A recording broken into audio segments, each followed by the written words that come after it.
Expliquez-nous, Nicolas, aucun parti ne dispose d'une majorité absolue à l'Assemblée. C'est le résultat du second tour de ces législatives. C'est une situation que l'on a déjà rencontrée en Belgique, en Italie, en Allemagne. Expliquez-nous comment nos voisins ont réussi à gérer leur Assemblée sans majorité. Alors commençons, si vous le voulez bien, par l'Italie. Dernières élections législatives en mars 2018, pas de majorité.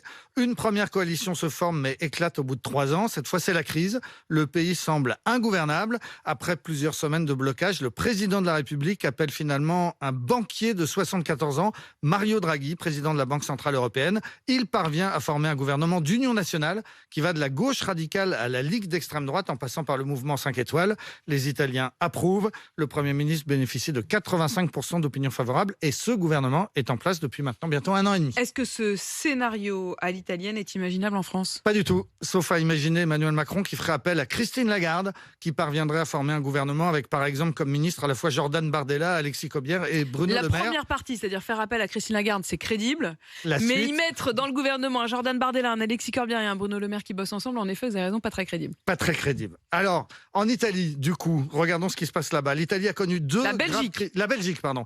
On La passe de Belgique l'Italie à la Belgique. Voilà. La Belgique qui a connu 2 graves crises politiques. En 2010-2011, le pays est resté 19 mois sans gouvernement. Puis, record battu entre 2018 et 2020, 22 mois sans gouvernement. Finalement, c'est un jeune libéral flamand, Alexander De Croo, qui parvient à former une large coalition en octobre 2020.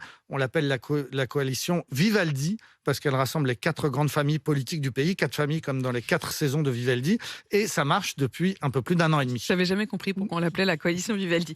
Est-ce que ce scénario belge est imaginable en France alors ? Eh ben non, pas non plus. Pas non plus, bon. Parce que la France, on l'imagine bien, ne pourrait pas rester 2 ans sans gouvernement. En Belgique, ça a été possible parce que le pays est très, très décentralisé. Chez nous, ce scénario est absolument impossible. Donc on ne fera pas comme l'Italie, on ne fera pas comme la Belgique. Est-ce qu'on pourrait faire comme l'Allemagne ? Alors, l'Allemagne, c'est effectivement une situation intéressante.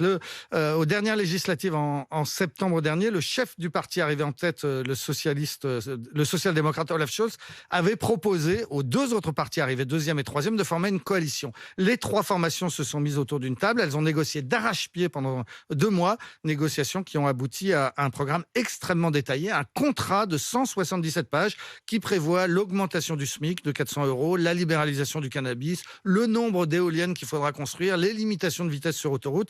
Et depuis décembre, eh bien, le gouvernement applique à la lettre ce programme de coalition. Alors même question, est-ce que ce scénario à l'allemande est transposable en France ? Alors celui-là, théoriquement, oui. On pourrait imaginer un contrat de gouvernement entre Ensemble et les Républicains, puisque ces 2 formations associées disposent d'une majorité absolue. Sauf qu'hier, le patron de LR et les principaux de LR ont fait savoir qu'ils comptaient bien rester dans l'opposition.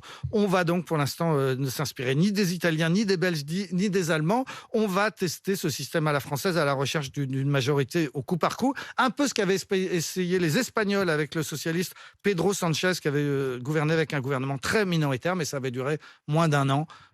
Donc ni italien, ni belge, ni allemand, peut-être espagnol. Peut-être espagnol, mais c'est allé dans le mur en Espagne. C'est pas une très bonne perspective.